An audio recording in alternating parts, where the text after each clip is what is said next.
Evening friends, আজকে অনেক দিন পর তোমাদের কাছে একটা নতুন ভিডিও নিয়ে চলে এসেছি। আশা করছি ভিডিওটা দেখে তোমরা খুব মজা পাবে। তো ভিডিওটা দেখতে থাকো।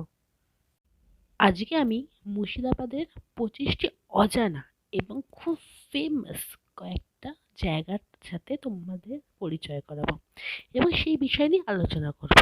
তোমরা যদি মুর্শিদাবাদ ঘুরতে চাও তাহলে 25টা কোন কোন জায়গা একদম দেখতেই হবে, মিস করলে কিন্তু চলবে না। তো বেশি কথা না বলে চলো এটা শুরু করা যাক। মুর্শিদাবাদ জেলার একটা ঐতিহ্যকর গাড়ি টাঙ্গা, যেটাকে ঘোড়ার গাড়ি বলা হয়।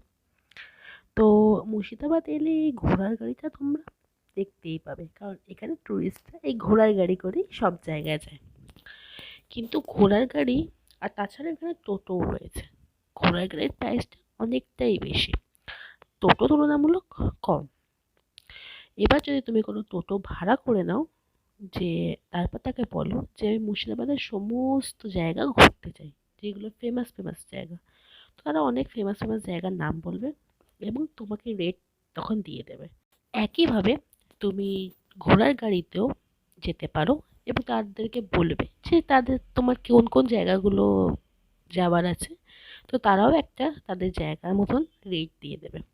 এবার সম্পূর্ণ তোমার উপর ডিপেন্ড করবে যে তুমি কোন জায়গায় কোনটা চুজ করবে, ঘোড়ার গাড়ি না নর্মাল টোটো।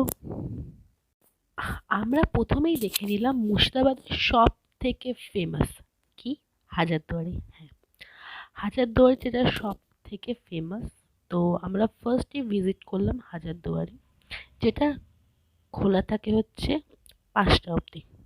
তো সেই মতন তোমাদের টাইম ঠিক করতে হবে যে 5টার মধ্যে তোমাদের হাজারদুয়ারি, 5টার আগে তোমাদের হাজারদুয়ারি আসতে হবে।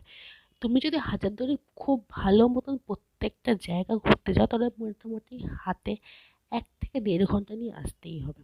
তো সেই অনুযায়ী তোমরা হাতে 1 থেকে 1.5 ঘন্টা নিয়ে হাজারদুয়ারি কিন্তু দেখো, নইলে অনেক কিছুই হয়তো তোমরা মনে করবে যে যা দেখা হলো না। তাই হাতে 1 থেকে 1.5 ঘন্টা সবসময় সাথে নিয়ে তোমরা এই হাজারদুয়ারি ঘুরতে এসো। বলে রাখি, হাজারদুয়ারির ভেতরে আপনারা কোনো ছবি তুলতে পারবেন না। তো ভেতরে কোনো রকম কোনো ক্যামেরা বা ফোনে কোনো রকম ছবি অ্যালাউ নয়। কিন্তু হাজারদুয়ারির বাইরে অনেক সুন্দর সুন্দর জায়গা আছে যেখানে আপনি অনেক সুন্দর সুন্দর ছবি তোলা যায়।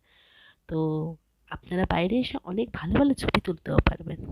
এখানে প্রত্যেকটা জিনিসে আপনারা দেখবেন হাজারদুয়ারি থেকে সুন্দর শুরু করে ছোটখাটো সৌধ, সমাধি, সবকিছুকেই আপনাকে টিকিট কেটে দেখতে হবে। আফটার লকডাউন আমি এখানে যাই, তো এখানে কোনো রকম ডাবল ডোজ সার্টিফিকেটের প্রয়োজন কিন্তু হয়নি। চলো পরপর দেখে নিই আরও কিছু ফেমাস জায়গা মুর্শিদাবাদের। নেক্সট দেখবো আমরা মুর্শিদাবাদের ক্লক টাওয়ার।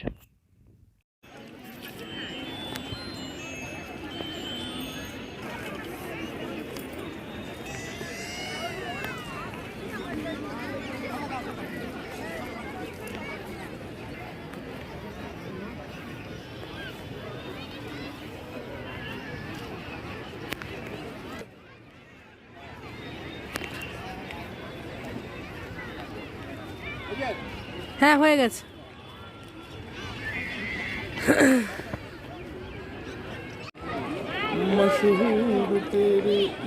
এবার আমরা দেখতে চলেছি মুর্শিদাবাদের আরেকটা খুব ফেমাস জায়গা, ইমামবাড়া।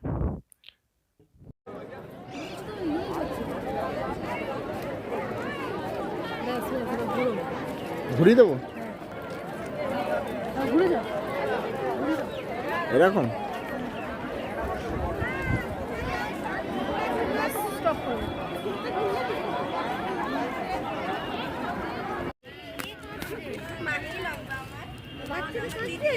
ঠিক আছে।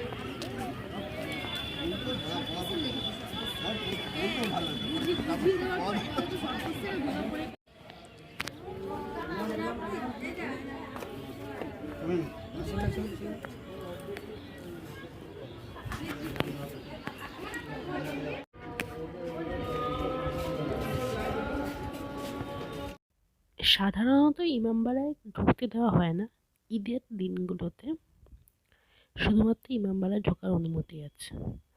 তাছাড়া এটা সবসময় বন্ধ থাকে।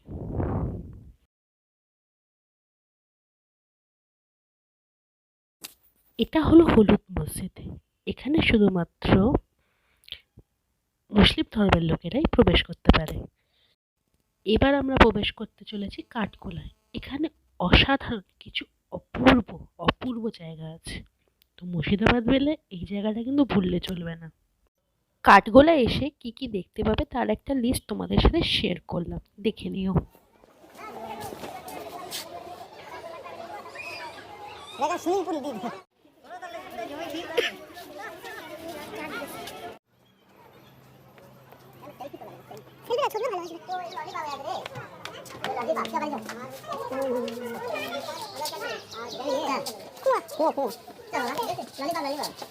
এটা একটা ছোট্ট সুন্দর চিড়িয়াখানায় প্রবেশ করেছি, দেখে নাও খুব সুন্দর জায়গাটা এবং খুব অসাধারণ অসাধারণ পাখি মাছ সবকিছুই দেখতে পাওয়া গেল।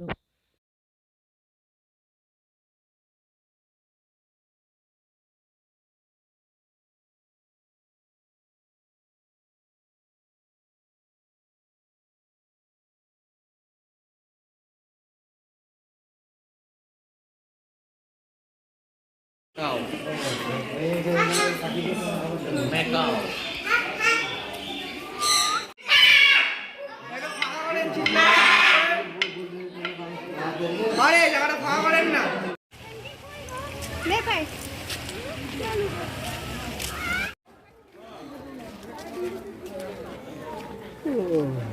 এখানে ওই ফোয়ারা জল জল জলাশয় জলাশয় যাবো কি করে?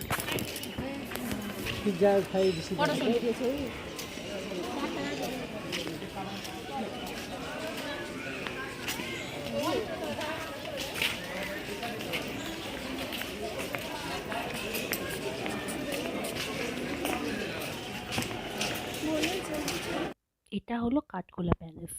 একটা অসাধারণ সুন্দর জায়গা, মানে প্রত্যেকটা জায়গার মধ্যে এই জায়গাটা আমার বেস্ট লেগেছে। এখানে সিনেমার শুটিং হয়, তো এটার জন্য আলাদা করে টিকিট কাটতে হয়েছে, বাট অসাধারণ একটা জায়গা। ভেতরে গিয়ে একটা দারুণ অনুভূতি হয়েছে, মানে অসাধারণ, মানে জাস্ট এক কথায় অসাধারণ। আর সামনেই দেখতে পাচ্ছ একটা সুন্দর পুকুর। তো এক কথায় এই প্লেসটা অসাধারণ।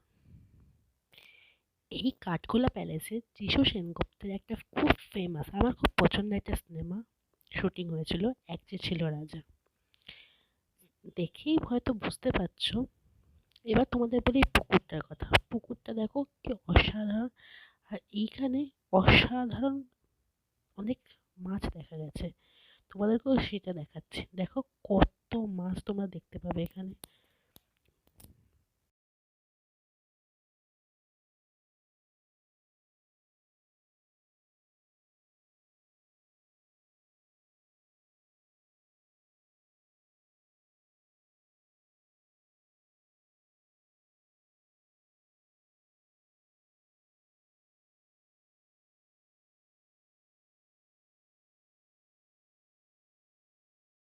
এটা হলো কাঠগোলা প্যালেস থেকে বেরোনোর রাস্তা। অসাধারণ সুন্দর একটা জায়গা থেকে অসাধারণ অনুমতি নিয়ে বেরোচ্ছি।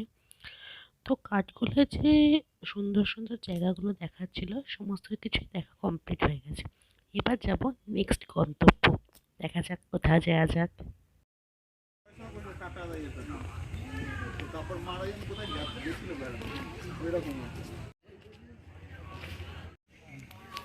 না ওরাই তো বললো, আমি কি জানি।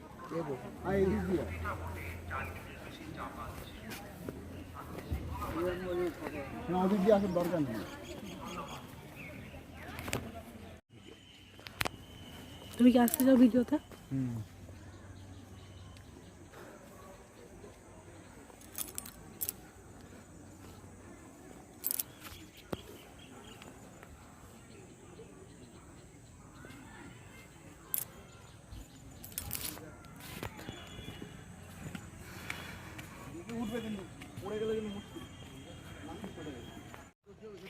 এটা হলো নাচমহল।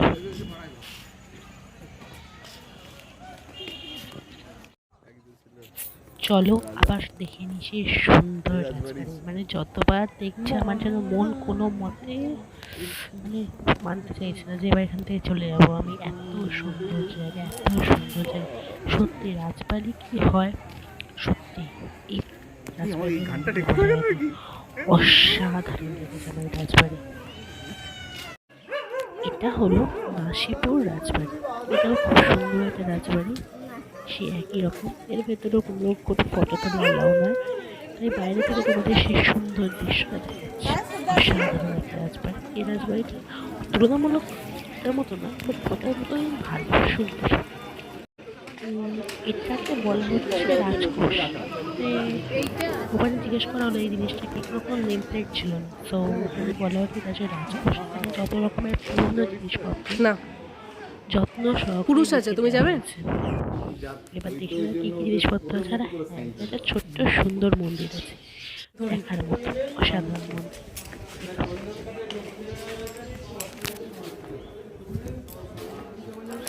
ওটার নাম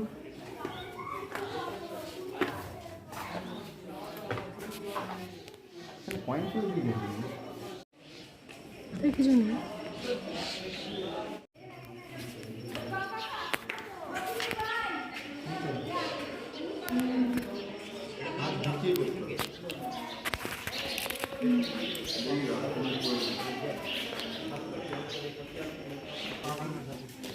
তুমি দাঁড়াও, তাহলে আমরা তো ঘুরে এসেছি।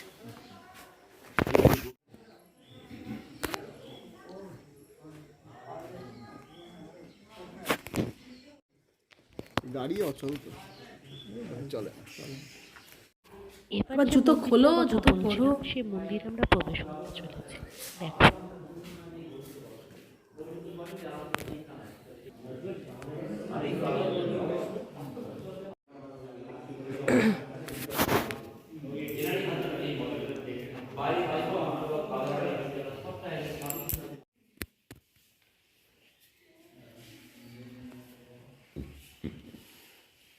ছবি তুলতে পারবে না, ছবি আলাদা, ছবি আমাদের।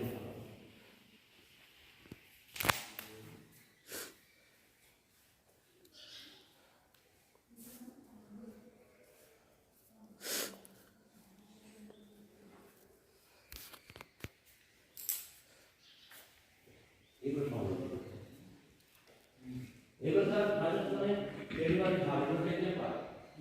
এই মেয়েটার কাছে মধ্যে আলাদা করে মহানগর বিক্রি হবে।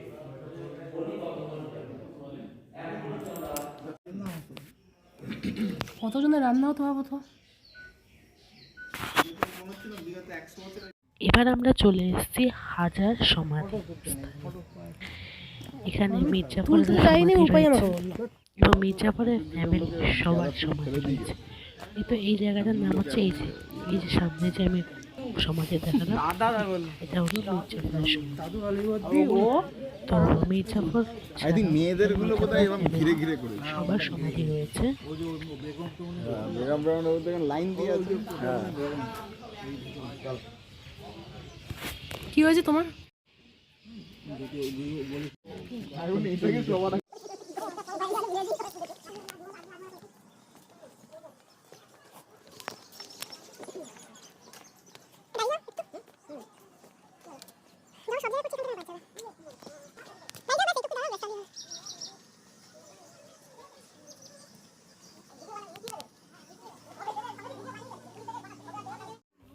এই হাজার সমাধি দেখার পর তার থেকে একটু দূরে আরেকটা নতুন আরেকটা সমাধি আছে, এটা হলো জানি ওটা খুব সুন্দর গল্প আছে।